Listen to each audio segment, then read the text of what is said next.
सभी मित्रों को नमो नमः। मित्रों, आज के इस वीडियो में हम उत्तराखंड यूटेट एग्ज़ाम 2019 के पेपर 2 को यहाँ पर हल करने वाले हैं। यह जो दूसरा जो यूटेट सेकंड जो होता है वो कक्षा 6 से 8 तक की कक्षाओं के जो अध्यापक बनते हैं उसके लिए होता है, जूनियर लेवल के लिए होता है।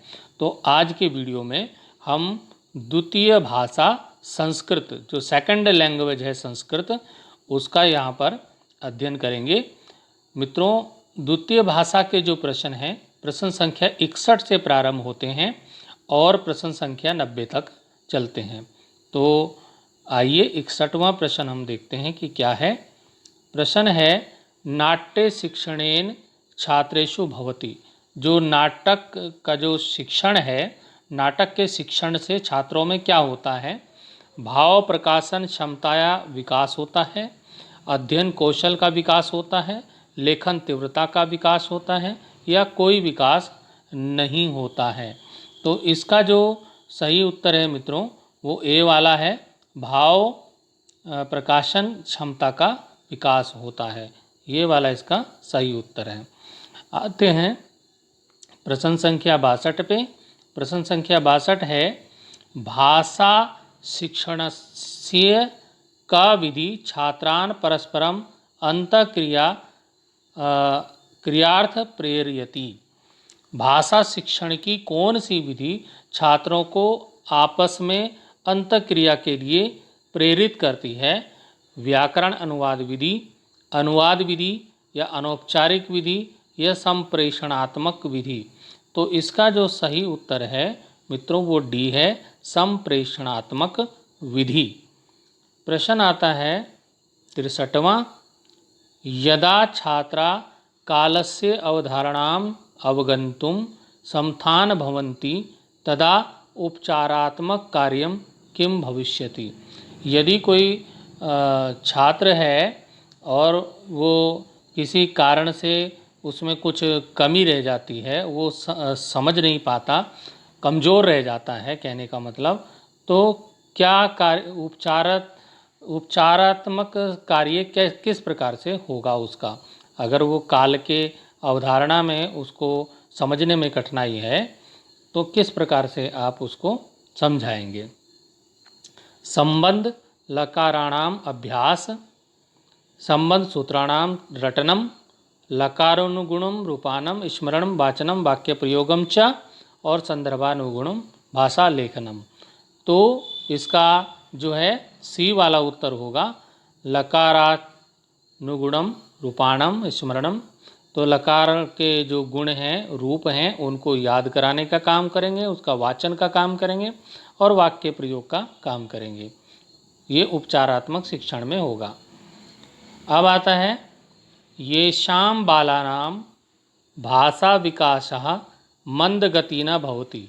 जिस बालक का जो भाषा विकास है मंद गति से हो रहा है, तेषां अभिप्रेरणार्थम, उसको अभिप्रेरण करने के लिए, उसके प्रेरणा देने के लिए, मोटिवेशन करने के लिए, का गतिविधि समीचीन, कौन सी गतिविधि उपयुक्त है? भाषा विदानां भाषणानि, भाषा विद्वानों का भाषण के द्वारा, या प्रयोजनात्मक कार्य से अधिकाधिक उपयोग, प्रयोजना का जो कार्य अधिकाधिक करवाया जाए, परस्परम संभाषणार्थम प्रोत्साहनम, परस्पर संभाषण का प्रोत्साहन किया जाए, अध्यापक ही पुनः पुनः उपयुक्त उत्तरणम प्रदानम, और अध्यापक उसको पुनः पुनः उपयुक्त उत्तर दें। इसका जो सही उत्तर है वो सी वाला है। आप देखिए सी वाला है, परस्पर संभाषणार्थम प्रोत्साहनम, आपस में संभाषण जो करने का के लिए उसको प्रोत्साहन करना होगा। ठीक है। अब आता है प्रश्न संख्या 65। प्रश्न संख्या 65 है, भाषा अधिगमन संदर्भे केषांचन छात्राणः गति स्तरानुगुणः न दृश्यते। भाषा के अधिगमन में कुछ जो छात्र हैं उनका जो स्तर है वो सही नहीं है, मतलब सही नहीं दिखाई देता। उनका जो स्तर है, जो स्तर होना चाहिए वो नहीं है। तेषां कृते आवश्यकतानुसारम, उनके लिए आवश्यकता के अनुसार, काचित विशिष्ट पठन व्यवस्था, कुछ विशिष्ट पठन व्यवस्था की आवश्यकता अनुभूयते, कुछ आवश्यकता अनुभव की गई है तो वो क्या हो सकती है? सारांशीकरणम, पुनः पुनः शिक्षणम, उपचारात्मक शिक्षणम या पुनर्अभ्यसनम। तो उपचारात्मक शिक्षण इसका होगा। अगर कोई बच्चा कमज़ोर है तो उसका उपचारात्मक शिक्षण किया जाएगा। मान लो जैसे कोई बीमार हो जाता है तो डॉक्टर उसका उपचार करता है, तो इसी तरह से अगर कोई बच्चा अपने स्तर पर नहीं है जो उसका स्तर होना चाहिए तो उसका भी उपचारात्मक शिक्षण किया जाता है। अब आता है निर्देश, कुछ दिया है इसमें निर्देश। निर्देश देखिए, निर्देश है अधोलिखितम गद्यांशम पठित्वा, नीचे कोई गद्यांश है उसको पढ़ना है। प्रदत्त प्रश्नानाम, दिए गए प्रश्नों को उत्तर देना है। अब प्रश्न है 66 से 69 तक के जो प्रश्न हैं, ये विकल्प इनके दिए हैं। समुचित उत्तर, जो सही उत्तर है उसको छांटना है। इस गद्यांश को आपको पढ़ना है। जो भी गद्यांश आपको परीक्षा में दिया होगा, गद्यांश आपको मिलेगा परीक्षा में, आपको उसको पढ़ना है। चाहे भले ही उसका अर्थ आपको ना आए, लेकिन आपने उसको पढ़ना जरूर है, तभी आप सही प्रश्नों के उत्तर उसमें से ढूंढ पाओगे, है ना, छांट पाओगे। धन्यम भारत भूमि यत्र साधूनां परित्राणाय दुष्कृतां च विनाशाय त्रेतायो रामः द्वापर युगोत्कृष्णा पुनः कलियुगे नीललोहितः भगवान शिवः शंकर रूपेण प्रकटिबुभव। तो अब ये आपको पढ़ना है, पूरा गद्यांश को पढ़ना है। मैं भी पढ़ रहा हूँ। अर्थ आप ज़्यादा अर्थ के चक्कर में नहीं पढ़ना, सिर्फ इसको पढ़ना है और आंसर ढूंढने हैं इसमें से, ठीक है। थोड़ा अर्थ समझ लीजिए कि भारत भूमि जो है साधुओं, भारत भूमि पर जो है साधुओं के को कल्याण के लिए, उनके कष्टों को दूर करने के लिए, कष्टों के विनाश के लिए त्रेता युग में राम जी प्रकट हुए, द्वापर युग में कृष्ण जी प्रकट हुए, और पुनः कलयुग में नीललोहित भगवान शिव जो है, नीलकंठ वाले भगवान, नीलकंठ भगवान शिव शंकर रूप में प्रकट हुए। अब ये शंकर कौन है? यहाँ पर जो शंकर बताया गया है ये शंकराचार्य जी को बताया गया है। जब वो बचपन में थे तब की घटना यहाँ पर ली गई है। तो है अयम बालका शंकरा केरल प्रदेश, ये जो बालक शंकर है केरल प्रदेश में इनका जन्म हुआ था। मालावार प्रांते, मालावार प्रांत में पूर्णाख्याया नद्या तटे कालड़ी ग्राम, पूर्णाख्या नदी के तट पर कालड़ी गांव में नंबूद्र कुले में कुल में इनका जन्म हुआ था शंकर का। आदिगुरु शंकराचार्य जी का नाम सुना होगा आपने, उनकी बात हो रही है। तस्य पितुर नाम शिवगुरु, उनके पिता का नाम शिवगुरु था, और मातु सुभद्रा आसीत, उनकी माता थी सुभद्रा। शैशवादेव मतलब बचपन से ही, शैशव काल से ही शंकर अलौकिक प्रतिभा संपन्न आसीत, बहुत ही प्रतिभा संपन्न बालक था। दुर्देवात बाल्यकाले एवं तस्य पिता शिवगुरु पंचतत्वम वाप, मतलब दुर्भाग्य से बचपन में ही उनके पिता का जो है पंचतत्व में विलीन हो गए, मतलब उनका मृत्यु हो गई थी उनके पिता की, ठीक है ना। पितृवात्सल्य विरहिता, पिता के प्यार से जो है प्रेम से विरहित थे, उनको पिता का प्रेम नहीं मिला। मात्रे लालित स्ववासोच्च, मतलब माता के ही लाड़ प्यार उनको मिला। मात्रा एवं पंचमे वर्ष, जब 5 वर्ष के थे, शंकर से यज्ञोपवीत विहित, उनका यज्ञोपवीत संस्कार हो गया था। 8 वर्ष देशीय, 8 वर्षे सन्नपि परम मेधावी असो वेद वेदांगेशो प्रावीण्यम अवापा, 8 वर्ष में ही वो वेद वेदांग का ज्ञान उनको हो गया था, उनमें वो प्रवीण हो गए थे। प्राप्ते 12 वर्षे प्राक्तन संस्कार वशात जगत मायायत्वम आकल्ले तत्वसंधाने मनश्वार परंतु परमिशने निर्भरा एक तनयम्बया संन्यासा श्रेणाय अनुज्ञाम न ददो। तो शॉर्ट में समझ लीजिए कि जब उन्होंने 12 वर्ष उनको प्राप्त हो गए, उम्र हो गई 10-12 साल की, तो संस्कार के कारण उन्होंने जगत के जगत को जान लिया कि ये सब माया है। तो अब ये मान करके अब उनके मन में सन्यास की जो है इच्छा जागृत हुई, लेकिन जो माँ थी उनकी, वो उनको सन्यास पे जाने की आज्ञा उन्होंने नहीं दी। लोक रीति परः शंकरः मातुर अनुज्ञाम बिना प्रव्रज्याम अंगीकृतुम न ससाका।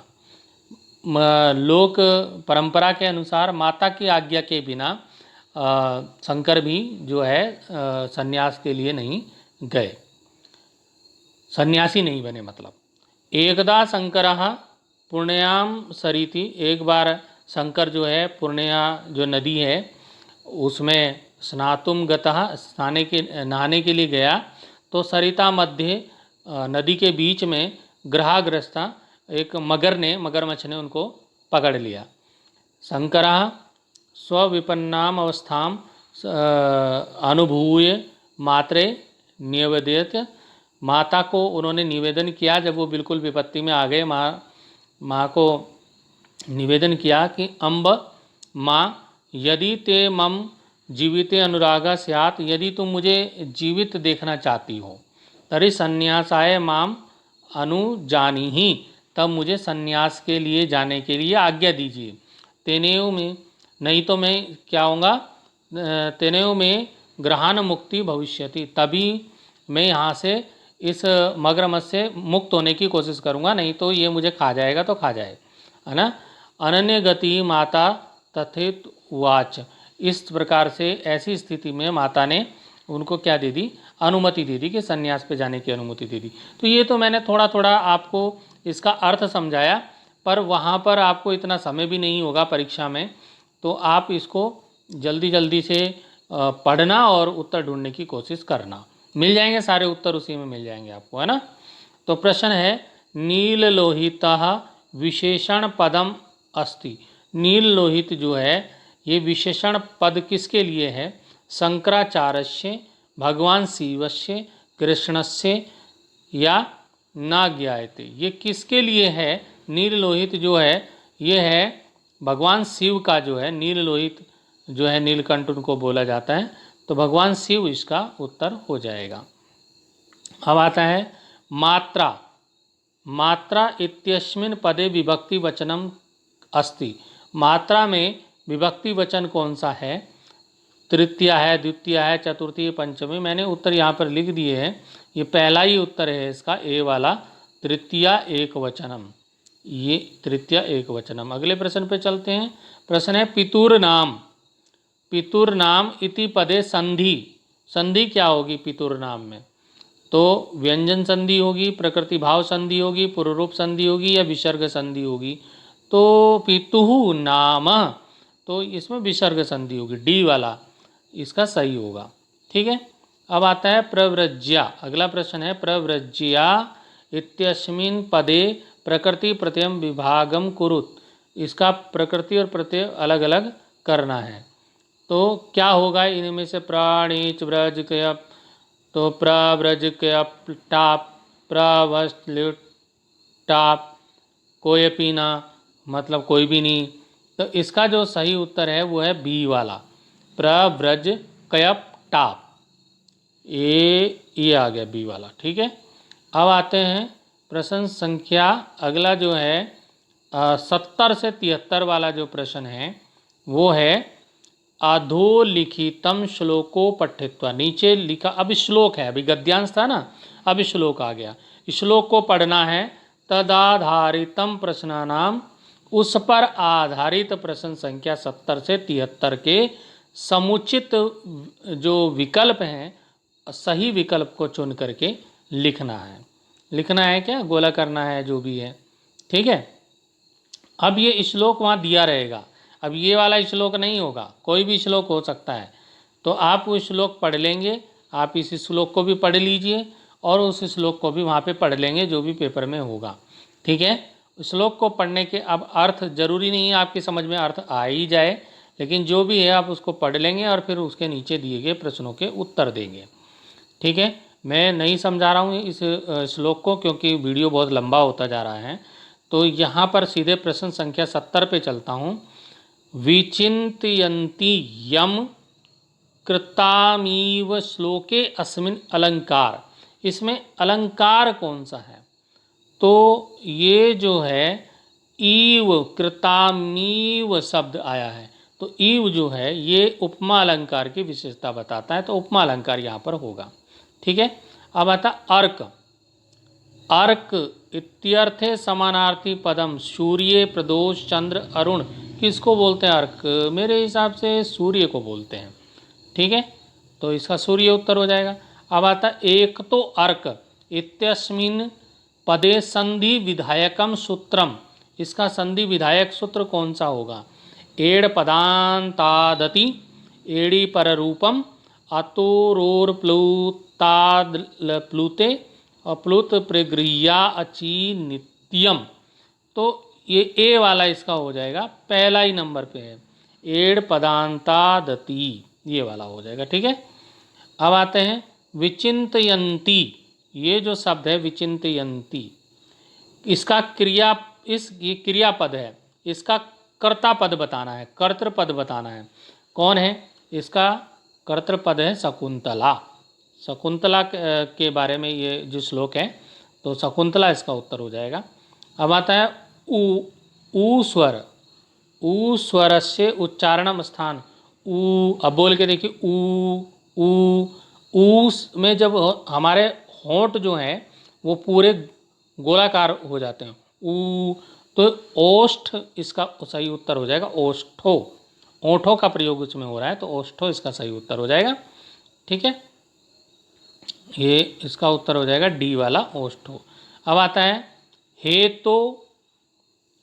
हेतौ इति सूत्रेण भवति, प्रथमा विभक्ति, द्वितीय विभक्ति, तृतीय विभक्ति, पंचमी विभक्ति, कौन सी विभक्ति होगी इसमें? सी वाला है, सी वाला तृतीय विभक्ति, तृतीय विभक्ति ही। अब आता है प्रश्न संख्या 76। ओ स्वरो अस्ति, ओ जो स्वर है वो संवृत है, अर्धसंवृत है, अर्धविवृत है या विवृत है? अब इसका जो सही उत्तर है वो डी वाला है, विवृत, डी वाला। ठीक है। अब आता है प्रश्न संख्या 77। तच्छंद इत्यस्मिन् पदे संधि विधायक कम सूत्रम अस्ति, झलाम जस झसी सुठुनाष्टुम खरीचा और या फिर स्तनो सुचुना शचु, ये वाला, यही इसका उत्तर है, सतो सचुना शचु। ठीक है। अब आता है निम्नलिखित पदानि किम कथ्यन्ते, निम्नलिखित पदानि किम कथ्यन्ते, अक्षमात्, अधुना, ईसत् एवं चीरम, ये जो पद हैं ये क्या कहते हैं? ये इनको क्या कहते हैं? इनको क्रियापद कहते हैं, इनको संज्ञा पद कहते हैं, समझ रहे हो ना? ये जो पद हैं इनको क्या कहते हैं? क्रियापद, संज्ञा पद, क्रिया विशेषण या सर्वनाम पद, इनको कहते हैं क्रिया विशेषण। तो ये इसका सही उत्तर हो जाएगा। अब आता है प्राचार्यः इत्यस्मिन् पदे समासो अस्ति, इसमें समास कौन सा है? द्वितीय तत्पुरुष, तृतीय तत्पुरुष, चतुर्थी या प्रादि तत्पुरुष? तो ये प्रादि तत्पुरुष इसका उत्तर हो जाएगा, ये समझ लीजिए, प्रादि तत्पुरुष, डी वाला, ये वाला। ठीक है। अब आता है सुमित्रायाः पुत्रः, सुमित्रायाः पुत्रः इत्यस्मिन् विग्रह किम रूपम, इसका जो विग्रह है इसका कौन सा रूप है? कौन से विग्रह का इसका जो है समस्त पद क्या होगा? तो इसका समस्त पद होगा सौमित्र, सौमित्र, ये वाला, बी वाला हो जाएगा। ठीक है। अब आता है सा अहसत, वह हसा, हसी, इत्यस्य भाववाच्ये वाक्यम अस्ति, तया हसितम, तेन हसितम, तया हसेत, तया हस्यते, तो ये ए वाला इसका है, तया हसीतम, ए वाला। ठीक है। अब आता है प्रश्न संख्या 82। मात्र शब्द से सप्तम एक वचने किम रूपम, मातु, मातरि, मातरिः, मातरः। कौन सा सप्तमी एक वचन का रूप बताना है, तो ये बी वाला हो जाएगा, मातरी, ये वाला। ठीक है। अब आते हैं प्रश्न संख्या 83। रुद्राणी इति पदे प्रकृति प्रत्ययम विभागम अस्ति। रुद्र टाप डीप, रुद्रा डीप आनुक, रुद्र डीप आनुक, या कोई अपी ना, या कोई भी नहीं। तो इसका जो सही उत्तर है सी वाला है, रुद्र डीप आनुक। ध्यान रखिए, जो अंत में बड़ी की मात्रा आ रही है तो आप समझ लीजिए डीप जरूर लगा होगा। ठीक है। अब आते हैं हर्म्यम पर्यायवाची पदम अस्ति। प्रासादस्य, कच्छपस्य, पिप्पलस्य, सुकरस्य। तो इसका जो ए वाला आंसर हो जाएगा प्रासादस्य, ए वाला आंसर हो जाएगा। 85वीं प्रश्न है शुद्धम पदम अस्ति। शुद्ध पद है। प्रातः भ्रमण लाभदायकम, प्रातः भ्रमण लाभदायकम, प्रातः भ्रमणाय लाभदायकम, प्रातः भ्रमणम लाभदायकम। डी वाला सही है इसका। ठीक है, ये डी वाला उत्तर इसका सही है। अब आ जाते हैं समीचीनाम तालिका चुनुत। इस तरह का भी एक प्रश्न आएगा, एक तालिका दी होगी, उसमें से सही तालिका को चुनना होगा। ठीक है। अब इसमें देख लीजिए कि कौन से वाला सही है, ये तालिका मिला लीजिए। इसका बी वाला सही है, तो बी वाले में क्या है, ए का हो जाएगा चौथा, बी वाला देख लीजिए, बी वाला इसका आंसर है। ए का चौथा, बी का पहला, सी का दूसरा और डी का तीसरा। ये समझ में आया है। ए का है चौथा, बी का है पहला, सी का है दूसरा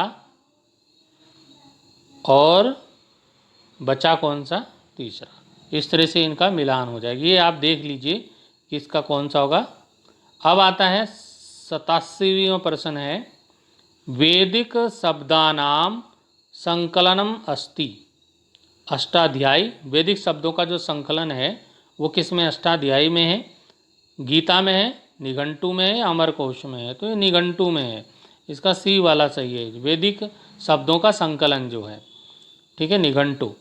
किशोरी, इस पद में प्रत्यय कौन सा है, डीस प्रत्यय है, से बी वाला, ये वाला इसमें है।